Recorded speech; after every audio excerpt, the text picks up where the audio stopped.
Pueda bendecirles. Me voy a parar por acá para observarlos. Es para mí el privilegio estar acá, así como de ustedes, ¿verdad? El privilegio que yo esté aquí. Muchas gracias al pastor que dio mi presentación. Pues esa es, por la gracia de Dios, ¿verdad?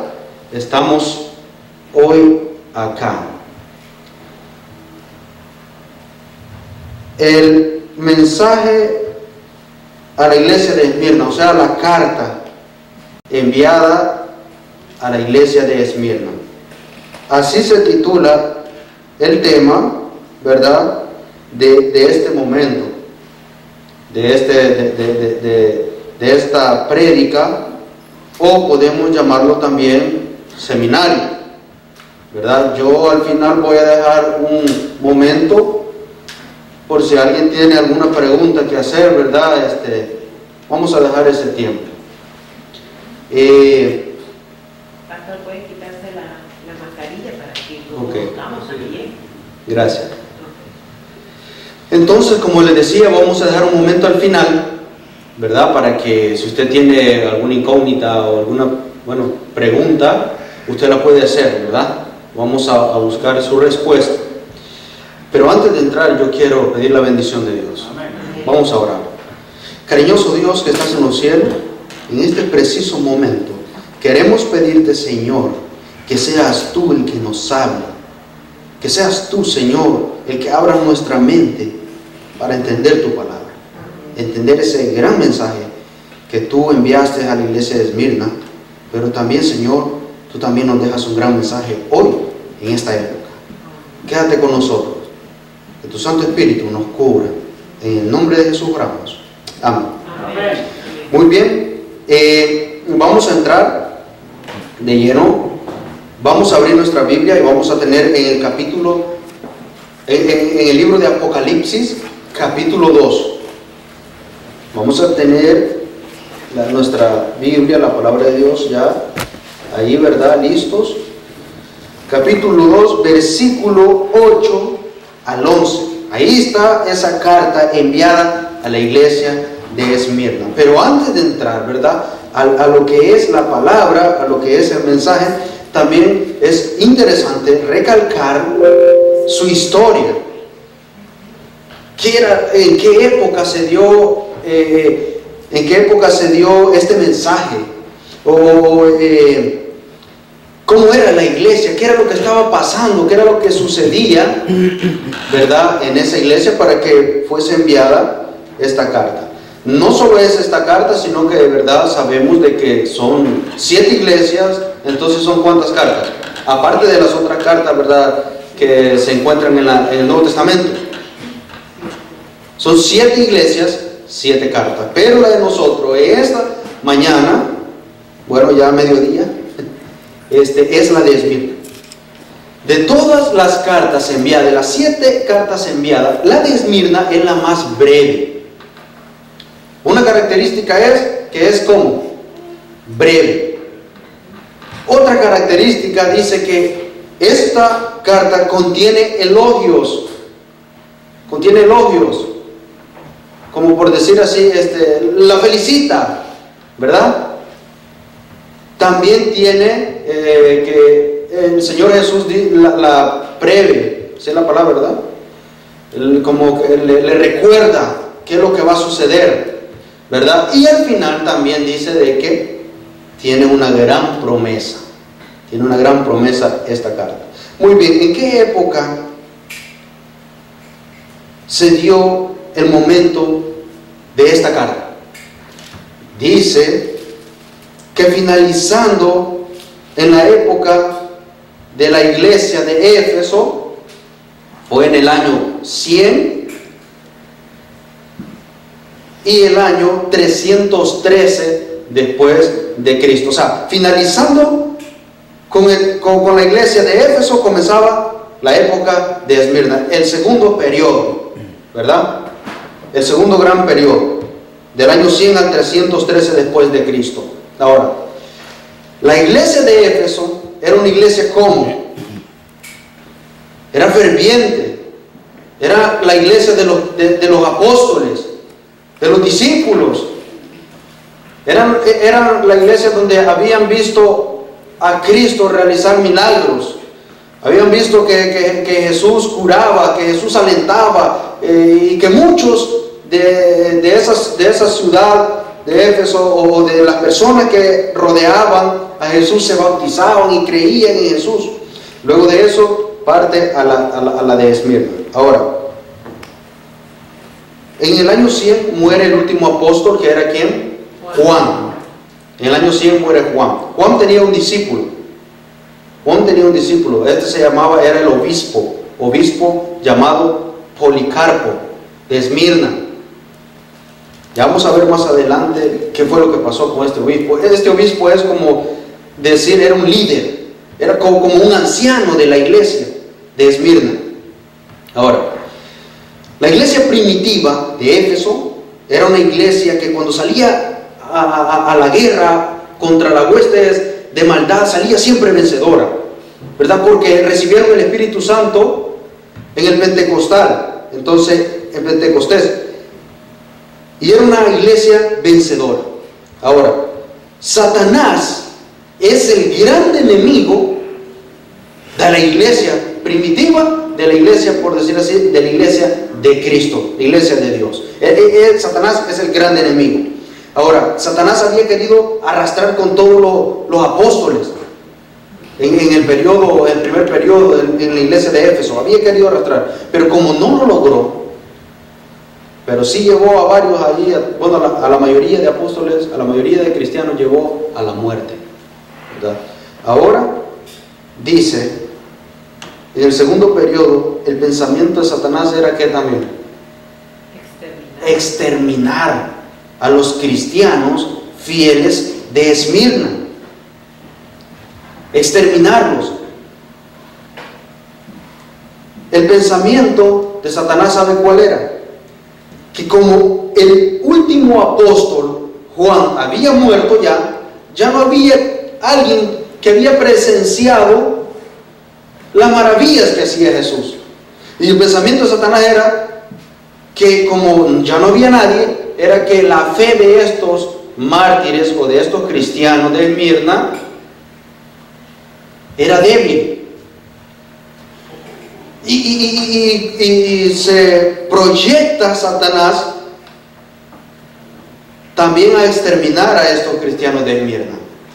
Y su pensamiento era, si estos cristianos con su fe débil, ese era el pensamiento de él, que no vieron las maravillas de Jesús, cuando ven al primer mártir que es molido, que su sangre que corre por las calles, que lo exterminan, estos cristianos de Esmirna, ese es el pensamiento de Satanás, rápidamente caerán y van a adorar mis decretos.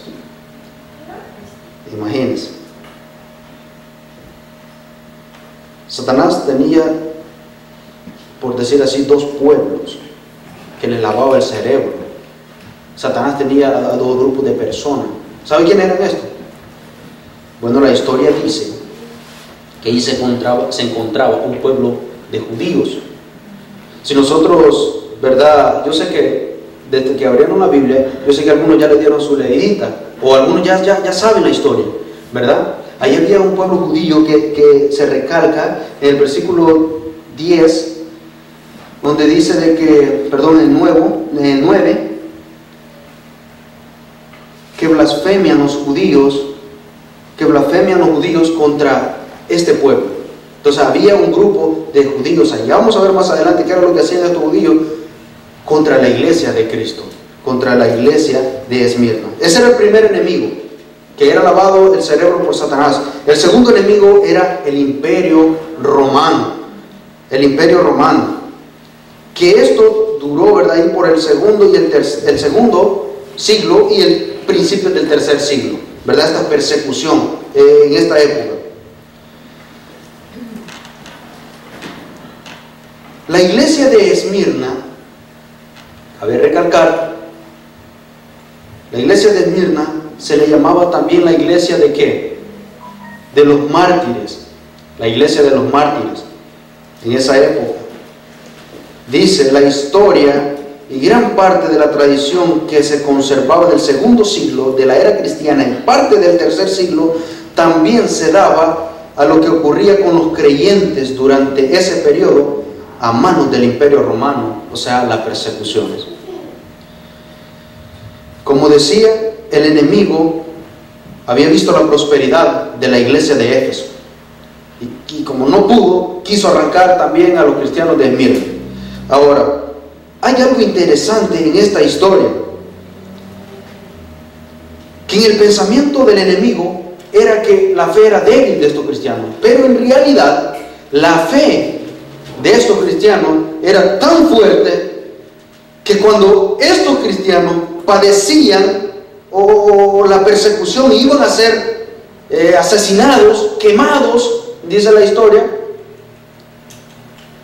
daban un gran ejemplo, porque el mismo Jesús les daba la fuerza para soportar, les daba la fuerza para soportar tales cosas.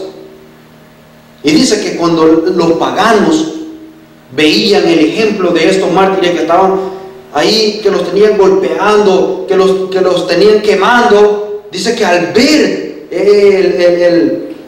el ejemplo, dice, mataban a un mártir, mataban a un cristiano de Esmirna, pero se convertían 3 paganos por ver el ejemplo que daban estos mártires. Imagínense usted cómo estaba Satanás, enojadísimo, porque al arrancar a un cristiano, 3 paganos se convertían. 3 paganos se convertían. Más se multiplicaban. Ahora, esta ciudad de Esmirna, es bueno recalcar que es antigua. Esta ciudad es antigua. Esta ciudad dice que fue construida, por primera vez, así recalca la historia, fue construida originalmente en el siglo X antes de Cristo. Allá por los años donde el rey David estaba como rey, valga la redundancia, como rey en Jerusalén. Entonces fue cuando estaban construyendo esta ciudad de Esmirna. Era antigua, pero dice que fue destruida en un combate, ¿verdad?, en el año 600 antes de Cristo por los lidios. Pero la volvieron a reconstruir. ¿Quién la volvió a reconstruir? Un hombre llamado Lisímaco. ¿Quién era este hombre? Era uno de los 4 generales de Alejandro Magno. Este existió ahí por el siglo III antes de Cristo. Reconstruyó la misma ciudad. O sea que esta ciudad había experimentado la muerte y ¿qué más? La resurrección, porque había sido destruida y ahora vuelve a ser reconstruida. Entonces es bueno saber que esta ciudad, como dice el texto, el que murió y vivió y vive, entonces como que concuerda. La ciudad ya sabía su historia prácticamente, es como que entrelazaba. ¿Dónde se encontraba esta ciudad? ¿O dónde se encuentra esta ciudad? Dice que se encontraba a 50, algunos dicen 50, 55 kilómetros al norte de Éfeso. Pero era una ciudad tan hermosa, una ciudad gloriosa, Aparte que en esa ciudad había dos grupos, podemos llamarlo así, dos grupos. Pero la ciudad era como, ahora como nosotros podemos ver esta ciudad de aquí de Nueva York, un estado. ¿Quién no quiere venir a Nueva York? Imagínese usted. ¿Quién no quiere tener un negocio aquí en Nueva York? ¿Quién no quiere prosperarse?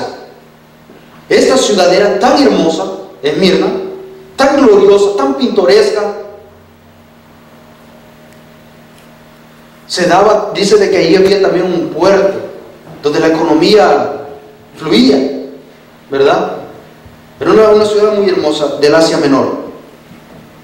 También, aparte que era hermosa, extensa, todos querían estar ahí, era un centro de adoración. Imagínense, era un centro de adoración en la época 100 a 303. Era un centro de adoración donde se había erigido también un templo en honor al emperador Tiberio. Ahora, era un centro de adoración a los emperadores romanos. Todos los ciudadanos, note esto, todos los ciudadanos estaban obligados a ofrecer sacrificio o incienso al templo en honor a los emperadores. ¿Quiénes habían decretado esta ley? Los emperadores, los guiados por Satanás. Todos los de la ciudad tenían que ofrecer incienso en honor al emperador, a hacerle honra, a hacerle gloria. Todos los de la ciudad. ¿Qué pasaría con el que no lo hacía? Bueno, estos emperadores, miren, lo trataban como traidor. Como traidor. Si un cristiano fiel, claro que no va a ir a adorar a un emperador, sino que va a ir a adorar ¿a quién? A Dios, a Jesús.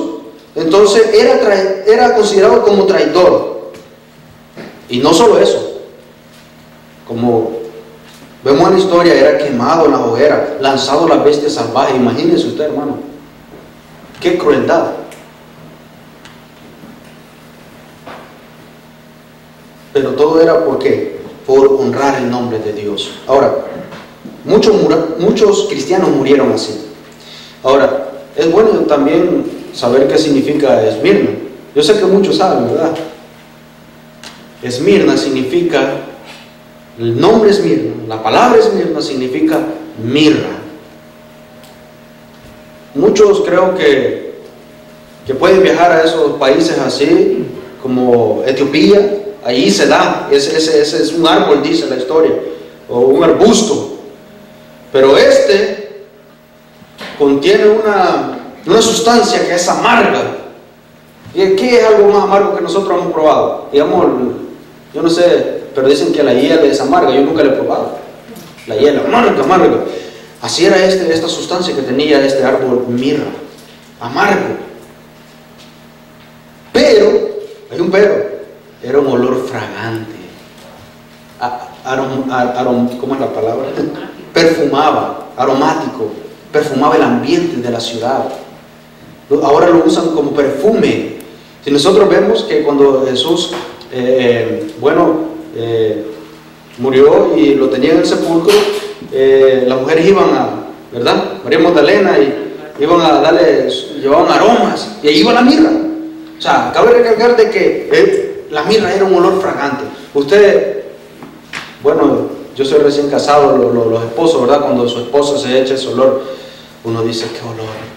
Así era ese aroma fragante de mirra.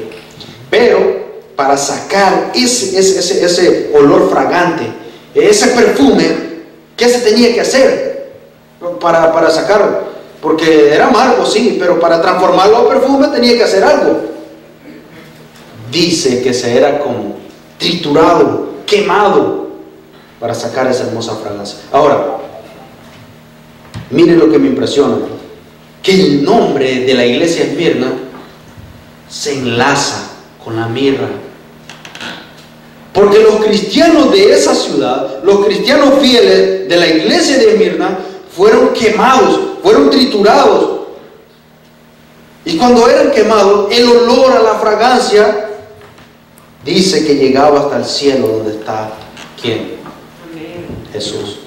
Llegaba ese olor.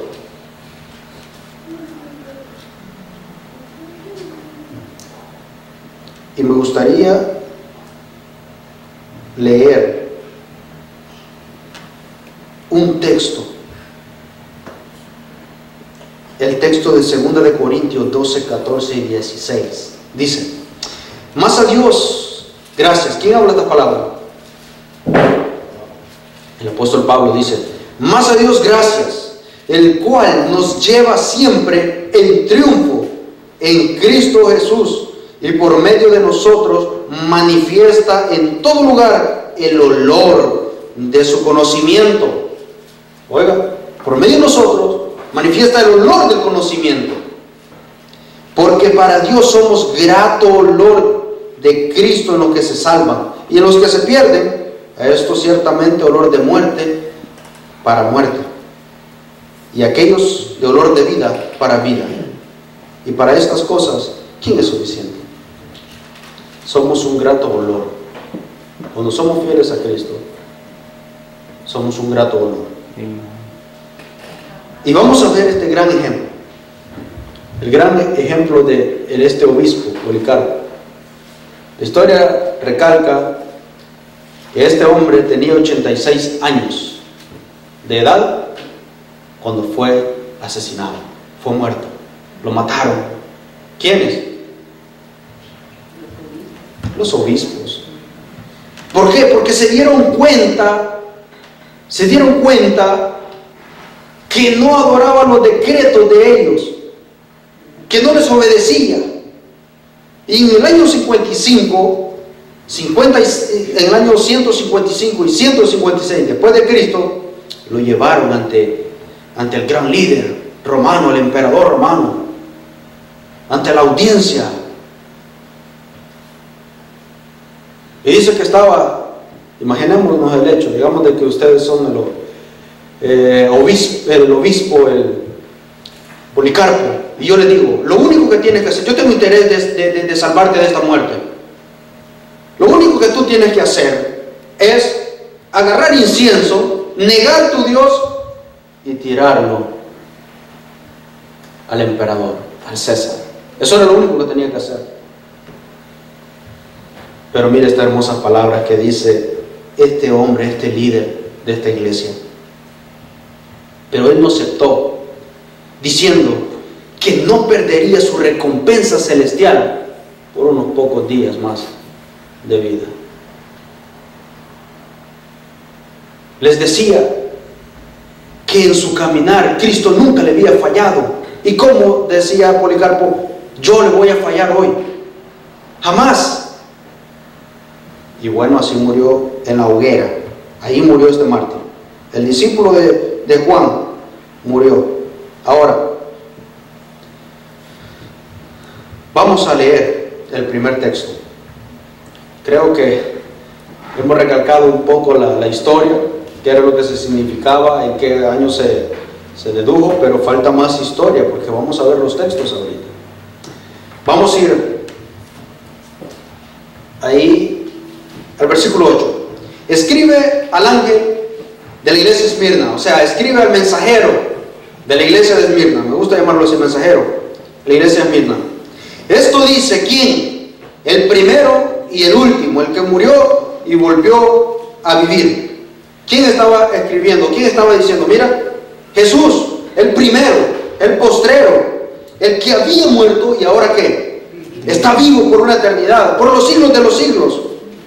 Ese es el que está dando la carta a la iglesia de Esmirna, queriendo decir, o queriéndole recalcar a Jesús, a la iglesia, que yo también sufrí, que yo también en carne humana, yo también que pasé por sepulcro, pasé tribulación, persecución. Entonces ese que ya sintió el dolor que ahora ustedes están pasando, ese les escribe. Vea qué bonito.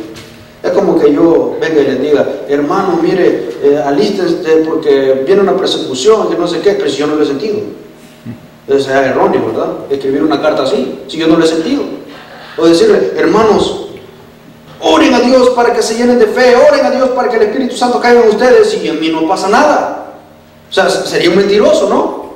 Ahora, Jesús el Todopoderoso, el postrero, el que ha sido primero desde la creación, alguien eterno, le dice: yo les mando esta carta especial. Este que murió, este que había sentido lo que ellos están sintiendo, este es el Jesús eterno que vive para siempre. Y mire lo que le dice. Este texto lo vamos a partir en 4 partes. Vamos a ver. Yo conozco tus obras y tus sufrimientos. En la historia decía que estos habían sufrido tribulación por los judíos, por los emperadores romanos, ¿verdad? En esa época, en la época. Entonces Jesús le dice: yo conozco tus obras, Esmirna. Yo conozco tus sufrimientos, porque yo ya los viví. Conozco tus obras. ¿Qué obras? El trabajo en Cristo. Esas obras. Predicar el Evangelio. Y tus sufrimientos, dice. Y qué alentador es que en medio de la tribulación, en medio de la persecución, hay alguien que dice: yo reconozco eso. Yo estoy aquí para ayudarte. Era eso lo que Jesús le estaba diciendo a la iglesia. Yo no sé, podemos poner un ejemplo ahí, no saliéndonos casi, ¿verdad? Alguien cuando se le muere un ser querido, ¿verdad? Dice: a mí se me ha muerto, yo conozco tu sufrimiento. O tienes a un familiar preso, yo conozco lo que estás sintiendo. Yo conozco tus obras. Veo que eres fiel, veo que trabajas, veo que no aceptas decretos paganos por amor a mí. Son espirituales, trabajadores. Aunque sufren persecuciones, ellos están firmes. Pobreza, con Z, pobreza, o sea, pobreza. Hermanos, esta iglesia o esta ciudad, verdad que nosotros al principio dijimos de que era una ciudad que cualquiera quería estar ahí para generar su ganancia, o sea, tener un proyecto. Yo sé que aquí todos somos ilustres con una mentalidad de hacer un proyecto. Entonces en esa ciudad querían estar ahí. Pero ahora, ¿por qué Jesús dice pobreza? Espiritual. No, dice, ok, dice ricos espiritual. Pobrezas en materia. ¿Por qué? Porque ellos eran perseguidos. No tenían la oportunidad de ¿qué? De hacer un proyecto, de tener una casa, de tener una iglesia como hoy tal vez nosotros tenemos la oportunidad. No sé si esta iglesia es de... ¿verdad? Pero tenemos la oportunidad de estar sentados, escuchar, adorar. Ellos no tenían esa oportunidad. ¿Por qué? Porque el imperio romano no se los permitía. El enemigo, Satanás, no se lo permitía. Y los cristianos de Esmirna pasaban huyendo. Entonces había una gran pobreza que venía del sacrificio, venía el hambre, y de la hambre venía la muerte violenta. Hermano, qué crueldad hacían con los hijos de Jesucristo, los hijos fieles. Grandes pobrezas. Por eso, durante ese periodo fueron cerrados, mire, hasta los templos. Fueron quemados los pergaminos que le pertenecían a los cristianos. Hizo un desastre el imperio romano.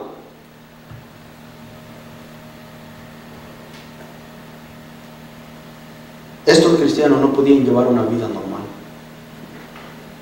Ahora, ¿cuánto damos gloria a Dios? ¿Cuánto damos gracias a Dios? Porque nosotros, a pesar de unas dificultades que tenemos, llevamos una vida normal. Una vida normal. El Señor vio en ellos este periodo de grande de pobreza. Ahora entramos al otra parte donde dice: pero tú eres ¿qué? Rico.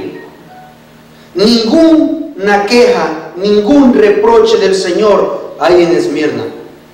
¿Usted ve algún reproche ahí en la carta? ¿Usted ve alguna queja? No. No hay nada de eso. Cristo conocía bien, sabía de la riqueza de aquella iglesia, como decía la hermana, espiritual, no material, rica en fe, en paciencia, en fidelidad a Dios, en paz. en vida eterna. Esta iglesia era pobre material porque no podía, por su persecución, pero era rica, ¿dónde? En espíritu, en vida eterna, en fidelidad, ser fieles. Una palabra que vamos a recalcar más adelante. 2 de Corintios 6:10. Mire lo que dice: como entristecidos, mas siempre gozosos.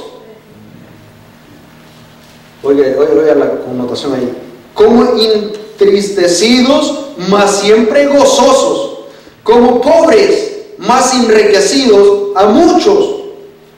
Como no teniendo nada, mas poseyéndolo todo. Esto es mucho mejor. Mas poseyéndolo, no teniendo nada, mas poseyéndolo. Esto no tenía nada los de Mirna, pero lo tenían todo en Cristo Jesús.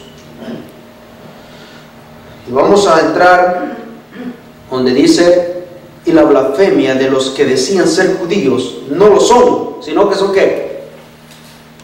Sinagogas de Satanás. Aquí está uno de los grupos de Satanás. Estos eran judíos incrédulos que vivían en Esmirna. Estos sí eran ricos e influyentes. ¿Por qué? Porque decían ser ¿qué? Cristianos, pero adoraban a dioses paganos.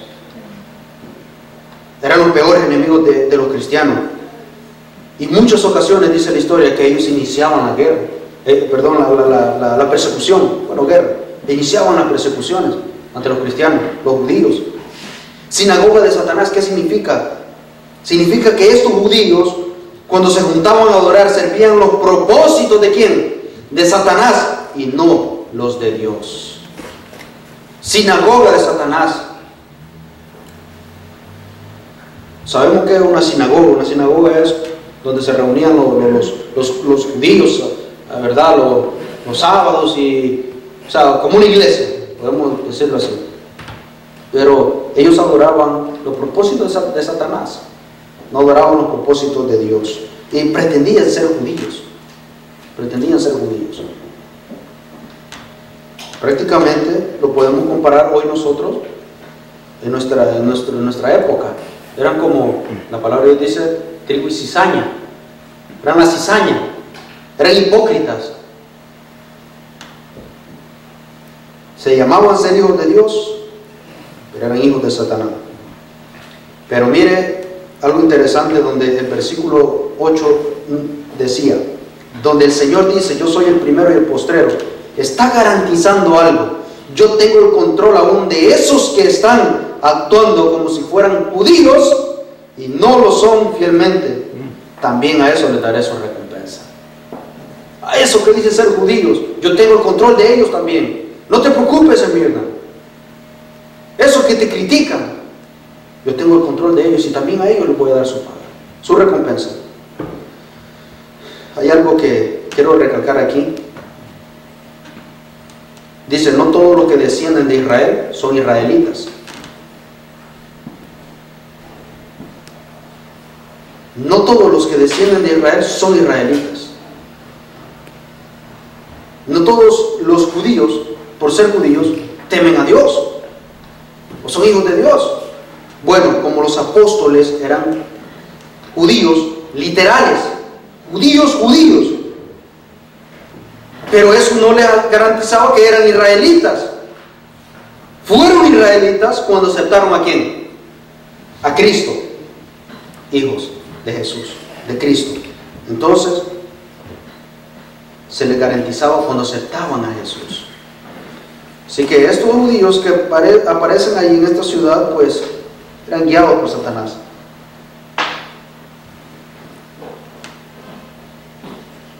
Ahora, ¿por qué estos judíos comenzaban a seguir a los cristianos fieles? ¿Qué era lo que ellos hacían? ¿Qué opinión o qué razón sacaban estos judíos que decían ser cristianos para perseguir a la iglesia de Cristo? Mire, cuando uno ve la historia, uno se queda como quien dice, wow, estos sacaban conclusiones falsas. Estos judíos que eran amigos y adoradores de emperadores, sacaban conclusiones falsas. Imagínense ustedes. Una de las conclusiones falsas, miren, como cristianos, como adventistas, nosotros creemos en la Santa Cena del Señor, ¿sí o no? Sí. Ahora, en la Santa Cena, los cristianos fieles decían, o se dice, en la Biblia, dice la Biblia, o bueno, está escrito en la Biblia, que el cuerpo representa a qué, perdón, el pan representa a qué, al cuerpo, el vino representa a qué, a la sangre de Cristo, ¿verdad? Entonces cuando los judíos escuchaban eso, que los cristianos fieles estaban tomando su Santa Cena y decían, el pan representa al cuerpo de Cristo inmolado y el vino representa, decían estos, oigan, estos son caníbales, se comen a los humanos. Y comenzaban a sacar conclusiones erróneas, falsas. Estos son caníbales. O sea, eran unos mentirosos. Estos son caníbales. Entonces, porque como son caníbales, estos no son buenos ciudadanos. Vamos a matarlo, vamos a perseguirlo. Y esa era parece algo, ¿verdad? Pero esa era una de las razones por las cuales estos judíos comenzaban a andar ahí persiguiendo a los fieles hijos de Dios. La segunda era, los culpaban de delitos de ser ateos. Imagínense todo lo que ha pasado en esa época del 100 al 303. Pero al final vamos a ver una gran persecución de 10 días que aparecen en la Biblia. Los acusaban, miren, de ser ateos. Pero nosotros nos podemos preguntar, ¿pero cómo lo acusaban de ser ateos? Pues si creían en Dios, ¿verdad? Yo sé que sabemos cuáles eran los dioses de los emperadores. ¿Cuáles eran? Imágenes, estatuas, idolatría. Eso eran los dioses de los emperadores romanos. Eso era. Y ahora, ¿cómo van a creer ustedes un fiel hijo de Dios adorando una estatua, adorando una imagen, una pintura? Entonces decían, estos no tienen Dios. Estos hijos estos cristianos de mierda, estos no tienen Dios. Dicen tener Dios, pero es invisible. No se ve. Entonces, por esa razón, como son ateos y no creen en un Dios, vamos a destruirlos. Esa era otra razón. O sea, es cosa errónea. Y podemos ver otra. Con Nerón, el emperador Nerón. Saben de que él destruyó Roma, bueno, le puso fuego a Roma. ¿Y a quién cree que le echó la culpa? A los cristianos. ¿Por qué? Por el único hecho que los cristianos creían que Jesús iba a descender fuego del cielo. Y como estos predican esto, dijeron los emperadores, estos son los culpables. Y por esa razón también, o sea, muchas razones por las cuales, razones erróneas que sacaban sus conclusiones erróneas, por eso perseguían a los cristianos de mierda, sin hacer nada de daño.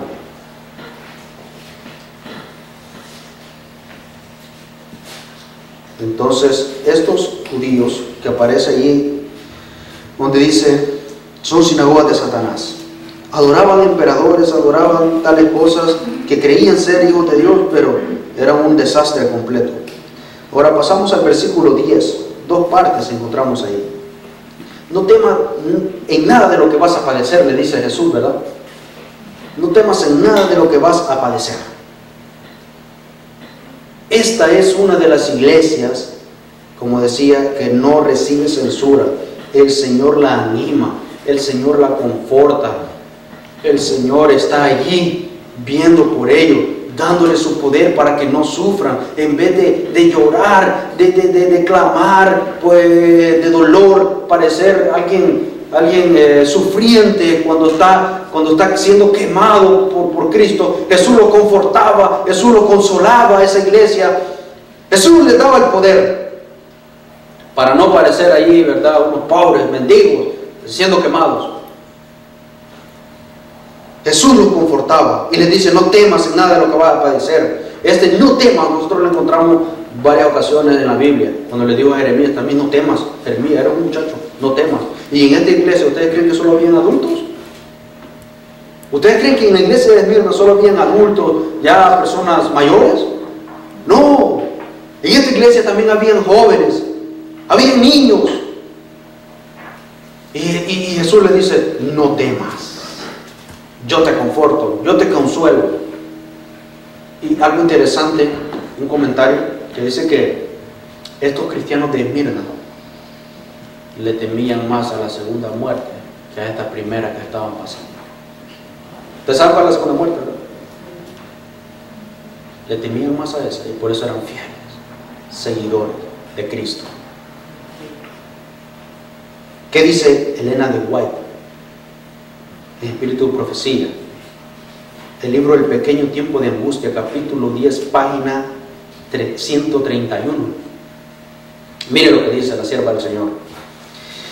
Las aflicciones, las cruces, las tentaciones, la adversidad y nuestra variedad de pruebas. Escuchen, todo lo que pasamos, aflicciones y todo lo que pasaba, son el medio que emplea Dios para refinarnos, santificarnos y hacernos dignos de su alfolí celestial. Vea lo que dice la sierva del Señor.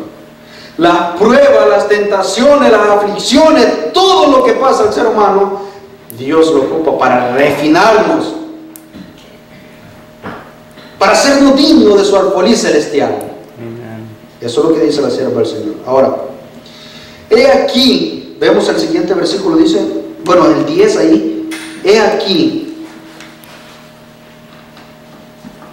por 10 años, vosotros, dice, no temas lo que has de padecer. El diablo echará a alguno de vosotros en las cárceles para que seáis probados. Y tendréis tribulación por 10 días. Sé fiel hasta la muerte y yo te daré la corona de la vida. 10 días. ¿Qué significa el número 10? En profecía. ¿Qué significa?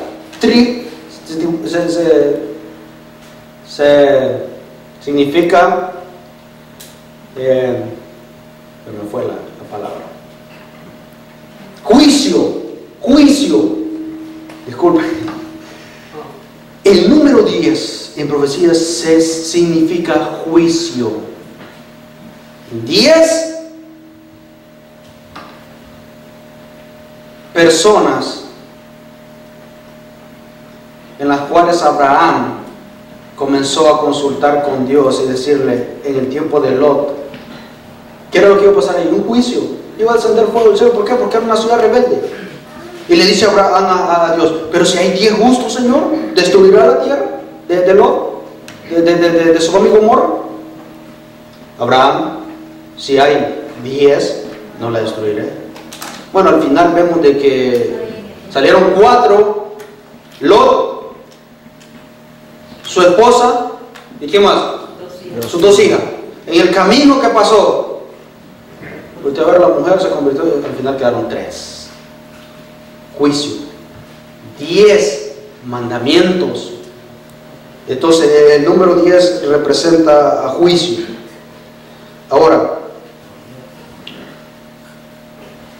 ¿eran 10 años literales o 10 años simbólicos? 10 años simbólicos. Porque lo podemos ver en el libro de Números, capítulo 14, versículo 34. Ahí recuerda en ese principio de día por año. Día por año. 10 días, 10 años.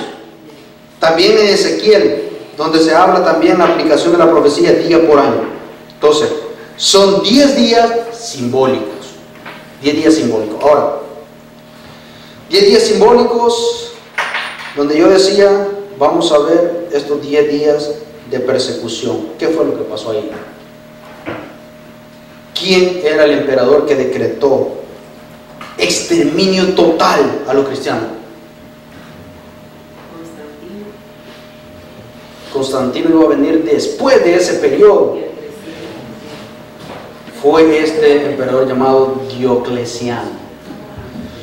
La iglesia en ese periodo había pasado por el emperador Nerón, Domiciano en el 90 y 96, Trajano, Adriano, Marco Aurelio, Septimio Severo, Maximiliano, y al final llegaríamos con Diocleciano en el 313,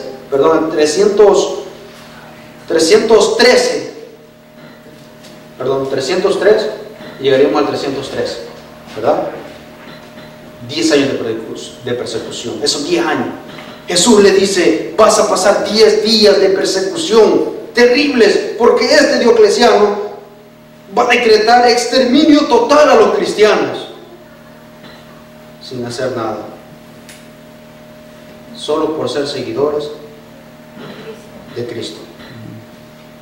Pero dice, sé fiel hasta la muerte, y yo te daré la corona de la vida. Amen. Muchas persecuciones pasaron en esa ciudad, en el año 100 al 313. Muchas persecuciones. Esta fue la más severa, donde se quemaron los pergaminos, las vidas de los cristianos. O sea, un desastre total. Jesús había visto eso. Ahora, algo interesante. ¿Por qué Jesús o por qué Dios permitió esto? ¿Por qué lo permitió? Ustedes se han preguntado, ¿por qué permitió Dios esto? Mire, la respuesta no está en Dios, la respuesta está en nosotros. En cuanto cesaran las persecuciones, la iglesia comenzaría a declinar espiritualmente. Yo no sé cómo está tu vida hoy. Mientras cesaran las persecuciones, dice que la iglesia iba a comenzar a decaer. Mientras había persecución, ¿qué pasaría? La iglesia más fuerte, más fiel. ¿Por qué Dios no permitía entonces la iglesia más fuerte, más fiel, más con fe? Y dice, es mejor ser fiel hasta la muerte y no ser fiel por la eternidad. Y no ser fiel por la eternidad.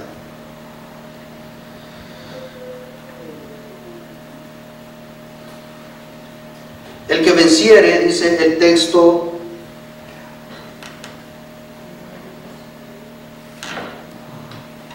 el que venciere no sufrirá daño de la segunda muerte.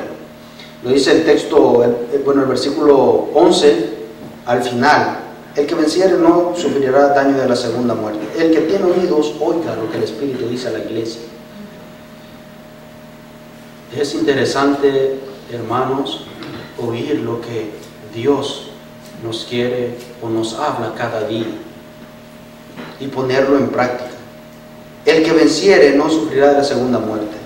Creyentes, no creyentes experimentan una primera muerte, ¿sí o no? Creyentes, no creyentes experimentan. Los creyentes de Esmirna experimentaron la primera muerte, pero temían a la ¿qué? A la segunda muerte. Todos resucitarán, pero los creyentes en Cristo recibirán vida eterna, mientras que los otros incrédulos, mientras que aquellos emperadores que comenzaban la guerra, los judíos, los que querían exterminar con los cristianos, con los hijos de Dios, tendrán una separación eterna, una muerte eterna. El que tiene oídos, que oiga lo que el Espíritu dice a la iglesia.